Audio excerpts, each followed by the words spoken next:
j'ai vraiment pris conscience que dans l'ordinaire de la vie, il peut y avoir des moments extraordinaires. Ça facilite aussi la relation pour nous. C'était une aide importante, oui. C'est vraiment parce que ça l'interpellait comme ça qu'aujourd'hui je me souviens encore de cette histoire. Quand je vais me promener, ce que j'ai remarqué, c'est que j'ai tendance à avoir une vision un peu atypique du paysage. Bonjour, vous écoutez C'est ça aussi l'autisme, le podcast qui parle de différence et de vie de famille. Je suis Pauline Dewez et mon grand frère, il est super et il est autiste. Moi je ne le suis pas, mon autre frère non plus, mes parents non plus, alors forcément ce mélange ça donne un quotidien un peu particulier. Parfois c'est difficile de vivre ensemble avec des fonctionnements différents, mais parfois c'est génial. Et c'est de ces moments-là qu'on va parler ici, de ces moments qui resserrent les liens et font les bons souvenirs. Parce que les bons moments, c'est ça aussi l'autisme. Dans ce podcast, je fais ce que j'ai toujours voulu faire étant petite. Aller voir comment ça se passe chez les autres. Dans les autres familles où vivent ensemble des autistes et des personnes qui ne le sont pas. Et je vous emmène avec moi. Dans cet épisode, nous allons chez Vianney, 30 ans, diagnostiqué à 16 ans. Je lui ai demandé, ainsi qu'à ses parents et à son frère, de me raconter une anecdote de famille, de me raconter un moment ordinaire qui finalement ne l'était peut-être pas tant que ça. Je suis Jean-Marie, je suis le papa de Vianney. Je vais raconter une anecdote concernant Vianney quand il était petit, il avait peut-être 6 ans. Et cette anecdote est importante pour moi parce que j'ai vraiment pris conscience que dans l'ordinaire de la vie, il peut y avoir des moments extraordinaires. C'est ça qui m'a marqué, je crois. Alors, on était en vacances, on partait en vacances, au mois de juillet, et on avait une maison de location en montagne. Je roulais la nuit pour éviter la chaleur. Vianney ne dormait pas, il dormait jamais la nuit, il n'arrivait pas à dormir. Il était toujours les yeux ouverts. Et au petit matin, on arrivait, on voyait au loin les montagnes, et pour la première fois, ça m'était jamais arrivé, il s'est mis à dire « Oh, qu'il est beau ce paysage, elles sont belles ces montagnes ». Et sa maman a été alertée et elle me dit « Mais c'est la première fois que Vianney s'émerveille devant la beauté d'un paysage ». C'est vrai que c'était la première fois. On est arrivé, on s'est installé et le matin, j'avais instauré un petit rituel avec Vianney. Tous les deux, on jouait. On avait pris un jeu. Vianney ne jouait jamais. Il ne savait pas jouer. Ça l'intéressait pas. J'avais pris un camion de poubelle Playmobil avec des petites poubelles. Et il y avait un petit parapet devant la maison. Et j'avais installé ce petit camion, ce camion de poubelle. Et puis j'ai dit à Vianney, allez viens, on va jouer au camion de poubelle. Et il m'avait suivi comme ça, sans trop s'intéresser au départ. Et puis j'avais montré qu'on pouvait remplir les petites poubelles avec du gravier, les installer sur le camion, déplacer le camion, vider ces poubelles un peu plus loin et en chercher d'autres pour les remplir à nouveau. Et Vianney s'est mis à jouer. C'était la première fois que je le voyais jouer. Les poubelles vertes, les poubelles rouges, on remplissait, on vidait. Il y avait quelque chose d'un petit peu répétitif et mécanique qui faisait qu'il aimait bien ce camion de poubelle, déjà, même s'il y jouait pas, et c'est quelque chose qui ne repoussait pas. Et là, tous les deux, on s'était mis à jouer, puis petit à petit, je me suis un petit peu effacé pendant le jeu pour qu'il se mette à jouer tout seul. C'est une anecdote qui paraît bien banale parce que tous les enfants jouent, mais Vianney ne jouant jamais, je me suis dit, là, il y a quelque chose qui se passe. Je ne sais pas ce qui se produit, mais il y a comme un déclic, il y a quelque chose de nouveau, puisque Vianney accepte de jouer avec moi. Et du coup, on a recommencé le matin à jouer, tantôt au camion, tantôt au ballon, on se lançait le ballon. avec ce ballon, on jouait à Inspecteur Gadget, je me souviens. C'est-à-dire qu'on se lançait le ballon en comptant jusque 10 et puis on faisait semblant qu'il y avait une bombe dans le ballon au bout de 10 et il fallait lâcher le ballon. Et ça, il aimait beaucoup. Donc, c'est un enfant qui commençait à être capable d'imaginer un jeu, c'est quelque chose d'assez symbolique finalement. Déjà, le fait de s'émerveiller devant un paysage, c'était la capacité à s'ouvrir un petit peu au monde, à regarder, à observer, au-delà de lui-même, ce qui lui était pas du tout habituel. Et puis le jeu, c'est quelque chose d'un petit peu abstrait. Et là, il y arrivait. Il entrait dans cette abstraction-là. Et donc, c'est l'ordinaire qui devient extraordinaire. Au fur et à mesure des années, par la suite, Vianney n'a jamais beaucoup joué. Ça lui arrivait de temps en temps, mais il n'a jamais fait de Lego. De temps en temps, avec les Playmo, on jouait de temps en temps, ça arrivait. Maintenant, avec son portable, il prend des photos de paysages quand on se promène, il s'émerveille. Là, il y a eu une grande avancée.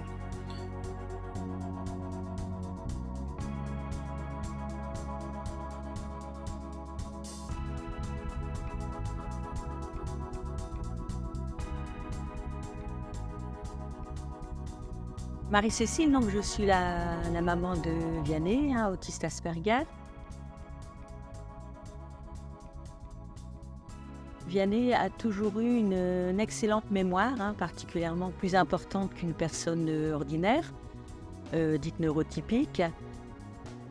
Quand il avait 3-4 ans, là c'est plus au niveau de la mémoire visuelle, une fois j'ai pas pris la même route que d'habitude.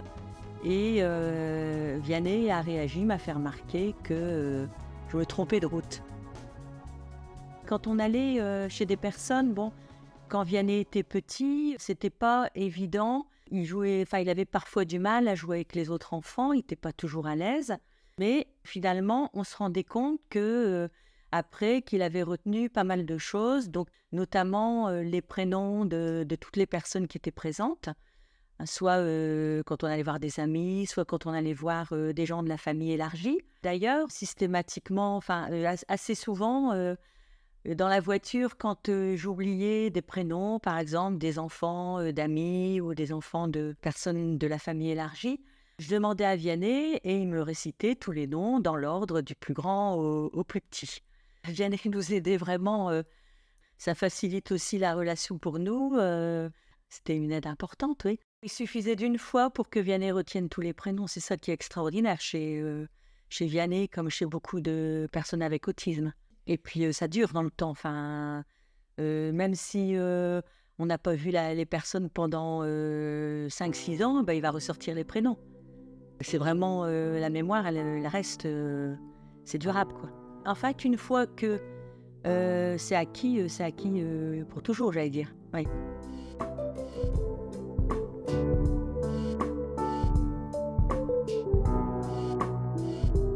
Je m'appelle Sylvain, je suis le grand frère de Vianney.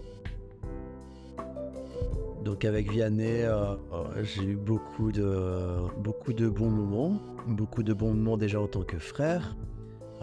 Parfois des moments un peu différents, propres à nous, à notre relation et peut-être à son autisme Asperger.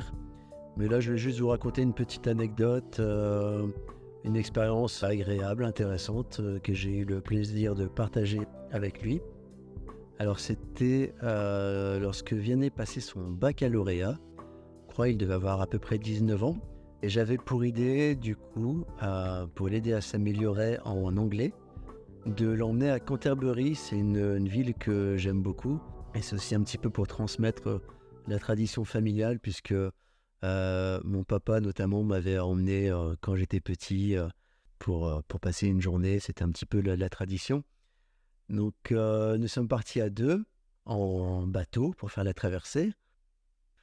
Et puis arrivé là-bas, c'était un petit peu l'aventure quand même, comme j'aime bien faire en général, puisqu'on était hébergés en couchsurfing. Donc j'avais trouvé un logement, c'était complètement l'inconnu.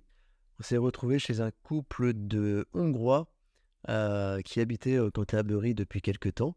Eux n'étaient pas prévenus que Vianney est porteur d'un autisme Asperger. Voilà, moi j'ai laissé les choses se faire normalement. Et puis, il avait quand même un faible niveau d'anglais. Donc c'était assez rigolo parce qu'il devait se faire comprendre. Et au final, il était plus à l'aise que beaucoup d'autres personnes françaises, finalement, pour parler anglais, avec un accent très français, comme moi, hein.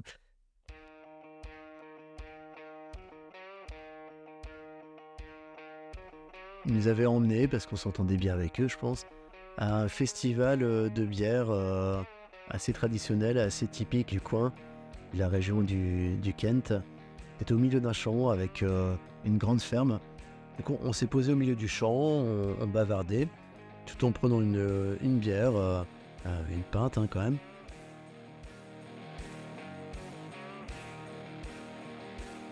D'un coup, Vianney m'interpelle et il me demande si c'est normal derrière, sur une botte de foin, il pense apercevoir un monsieur tout nu. Alors, moi je me retourne, effectivement, c'était...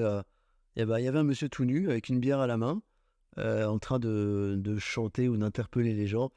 Et voilà, donc c'est... Et bon, moi ça m'a fait un petit peu rigoler, mais voilà, après c'était passé. Et en fait, lui, non, ça l'a vraiment interpellé.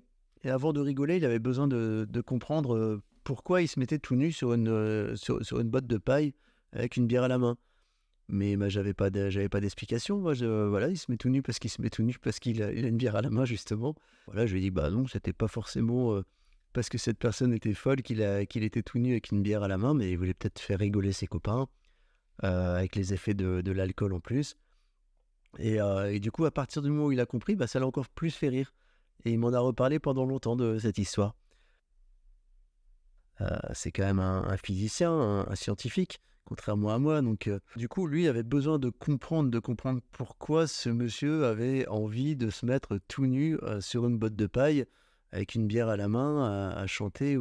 Il n'y voyait pas de sens, mais il n'y en avait pas de sens. Donc, quelque part, c'est lui qui a raison. Pourquoi faire ça? Pourquoi faire une action illogique? Mais c'est vraiment parce que ça l'interpellait comme ça qu'aujourd'hui, je me souviens encore de cette histoire. Et puis, on en a reparlé un petit bout de temps, puis j'avais complètement oublié cette histoire. Et quelques mois ou quelques années après, effectivement, en regardant les photos de ce voyage à Canterbury, c'était super marrant parce qu'en fait, je me suis aperçu en zoomant qu'on voyait cette personne nue sur sa botte de paille avec sa bière à la main en second plan au fond de la photo. Donc, ça nous a donné l'occasion à Vianney de nous rappeler de cette petite histoire.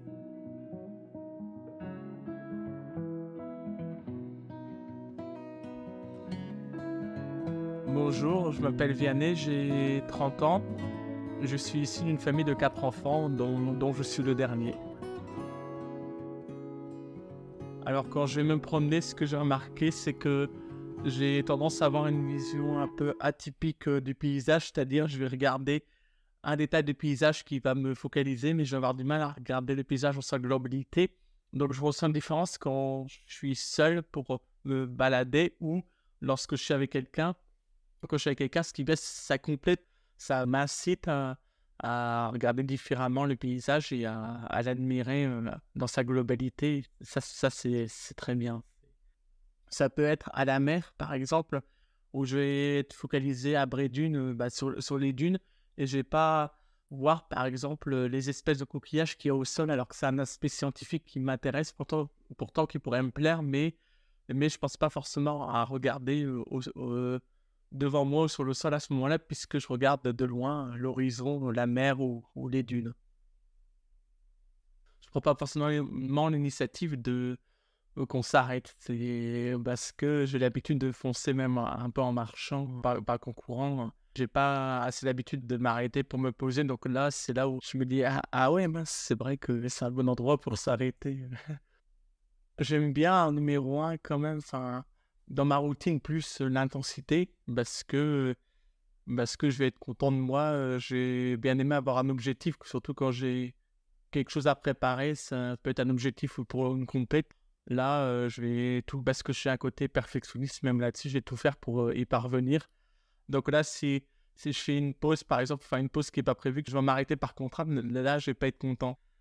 Il faut accepter que je sois en mode où je me pose, je prends le temps de regarder le paysage. J'apprécie beaucoup. Après, ça dépend évidemment de la finalité de la sortie.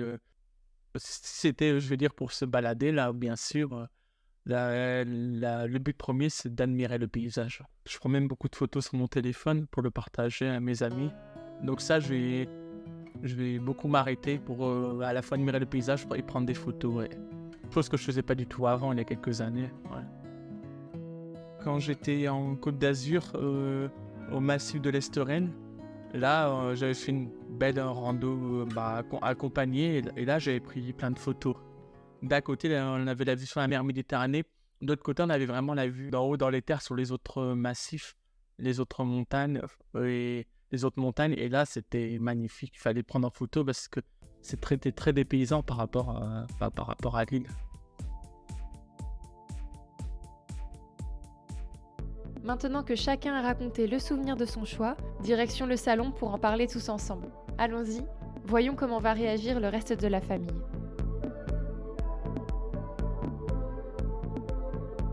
Alors, en fait, moi, tout à l'heure, j'ai téléphoné à son parrain qu'il a accueilli. Tout à l'heure ? Oui. Ah, c'est marrant. Oui, qu'il a accueilli dans le sud. Donc, j'ai un petit peu en rigolant, ça va au niveau des balades, est-ce que vous arriviez, est-ce que Vianney vous attendait, parce que bon, je connais son rythme, il a un rythme vraiment J'avais envie soutenu. d'aller vite. Et puis, il est très entraîné. Alors, ils ont dit, bah oui, aucun problème, il s'adapte à notre rythme, et puis ils ont même rajouté qu'en fait, ils trouvaient que Vianney faisait très attention aux autres, et qu'ils trouvaient que même par rapport à leurs propres enfants, il était peut-être plus attentif que... plus vigilant. Il que me leurs disait plusieurs propres fois, enfants niveau sur, ménage aussi. Oui, qui faisait vraiment très attention à l'autre, quoi. Et... Après, c'est grâce à vous, j'étais élevé comme ça, en apprenant à plus se mettre à la place de l'autre. Ah oui, parce que c'est un problème de la théorie de l'esprit par rapport à l'autisme, c'est typique. Donc ça j'ai beaucoup travaillé pour se mettre, pour avoir plus d'empathie pour les autres, me dire, je suis pas tout seul, il faut attendre quand on est dans un groupe, par exemple, où tout le monde n'a pas forcément le même rythme en marche. Et tu sembles avoir même dépassé l'empathie de beaucoup de personnes qui sont pas autistes Asperger, quoi. Ah oui, même, ouais. Ouais, c'est vrai. Ah oui, donc ça les a touchés. Oui. Parce qu'ils avaient vu que j'avais un bon rythme et que je savais m'arrêter, que je savais attendre. Oui, mais même pour le reste, ils ont trouvé que tu faisais très attention à eux. Ah oui, donc ça leur a fait plaisir. Oui. Ils ont dit que tu pouvais revenir quand tu voulais. Ah ouais, c'est sympa. Mais alors sur le côté focus sur un détail, je l'avais pas trop en tête. Ça m'étonne pas. Après, on est peut-être tous un peu comme ça, mais tu l'es peut-être plus que d'autres. Avoir un détail du paysage. Ah oui, un élément, un détail, oui. Un élément pour lequel tu es plus encore maintenant, je trouve. À la mer, non, vous avez remarqué ? Oui, tout le temps, sans cesse, tu es attentif à des détails. Ça peut être une qualité, comme ça peut être un défaut. La qualité, même dans ton boulot, l'attention à des détails, ça peut être très important. Ah oui, tu vois des détails que les autres ne voient pas. Oui. Donc ça peut être très très important, même dans ton travail, j'imagine. Comme tu travailles dans un labo de recherche, ça c'est un atout. Ouais, pour eux, c'est un gros avantage. Ouais. Et le défaut, c'est vrai que c'est de ne pas voir autre chose, du coup, de ne pas voir la globalité, de ne pas assez contextualiser, de ne pas donner du sens, puisque tu te focalises sur le détail. Du coup, pour raconter à des amis, c'est un peu plus compliqué. Oui, par exemple. Ils vont pas forcément être intéressés par la même chose que toi. Ah oui, c'est vrai. Et le jeu avec le camion de poubelle, tu avais à peu près quel âge? Parce que je me souvenais plus. Oula, quel âge j'avais? Tu te rappelles pas non plus? 8 ans peut-être. D'accord, j'avais dit 6 ans, c'est plutôt 8 ans. Mais c'est ce que je me rappelle du mécanisme du camion de poubelle, ça me faisait rire de voir les éboueurs, parce que j'aimais bien regarder le mécanisme, le fait que ça montait les poubelles. C'est ça. J'aimais beaucoup. Tu as toujours été intéressé par le côté technique. Oui, le côté technique, les machines à laver aussi, qui tournaient. Ouais. Tu voulais toujours comprendre comment ça fonctionnait. Bah ouais, c'est vrai. Ah, par contre, t'as été déformé un peu, c'était pas en rando, j'avais dit que c'est beau plutôt, quand on était en pleine rando, face à un beau paysage, c'était pas en voiture, je pense. C'était vers 12-13 ans.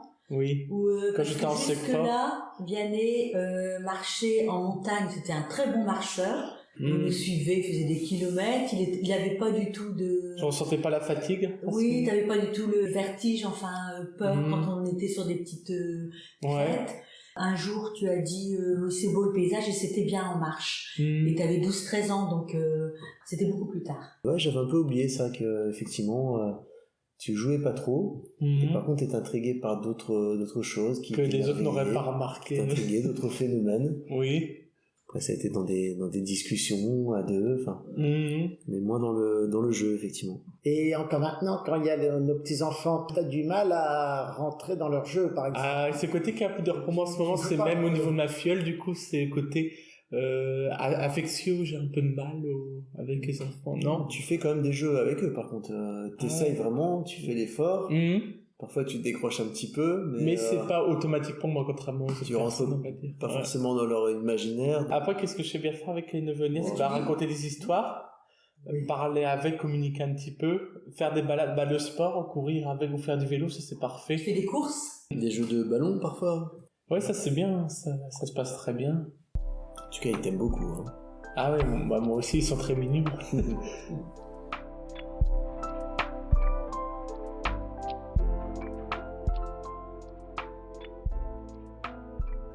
Ça c'est marrant, mais je me rappelle plus que j'ai pas vraiment de souvenirs là-dessus. Comme quoi demander comment s'appellent les personnes. C'est vrai que j'ai toujours une très bonne mémoire des prénoms, ça je suis d'accord. À l'instant, on parlait du voyage en Angleterre, et c'est toi qui te souvenais des prénoms. Ah oui, là. Alors que moi, la personne, je l'ai revue 2 fois après. Je me souvenais pas de son prénom. Ah oui. Ouais, c'est un côté... un atout, on va dire, grâce à mon syndrome, la bonne mémoire. Tu gardes cette faculté exceptionnelle de cette mémoire. Et par contre, ce qui est curieux, c'est que tu as perdu certaines capacités que tu avais quand tu étais très jeune, comme le calcul. Le calcul mental, tu étonnais tout le monde parce que quand on comme ça de tête, je te proposais une addition 2432 plus 1324 et tu donnais le résultat. Et on comprenait pas comment t'arrivais mentalement à trouver quasiment tout. Ah oui, parce que je m'amusais à trouver des méthodes. C'était extraordinaire. Et là, tu l'as perdu. Ah oui, je travaille plus. Ouais. T'as développé J'ai acquis d'autres d'autres capacités. compétences. Ouais. Et pour l'étape de multiplication, je me souviens avoir passé beaucoup de temps à accompagner les 3 aînés. Ah oui, moi j'ai appris tout seul. Voilà. Et tu as développé un mécanisme pour...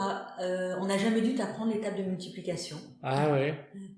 Par contre, pour le problème de maths, c'était beaucoup plus dur. Oui. Les problèmes de maths pour comprendre les énoncés, ouais. Ah oui. Les énoncés, les textes. Ça s'est arrangé par contre par la suite. Ouais. Quand tu parlais du voyage, surtout du festival, j'avais repensé à ça aussi, le ballot de paille.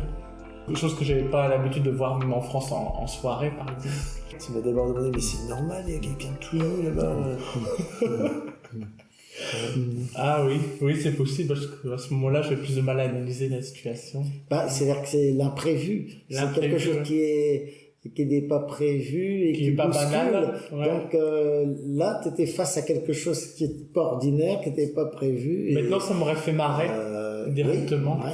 Je me souviens que tu avais du mal à... Enfin, c'était bien, mais tu avais du mal à décrocher tes yeux pendant la discussion. Du coup, tu voulais sans arrêt regarder s'il était encore là, ce monsieur, sur son ballot de paille. Ah ouais.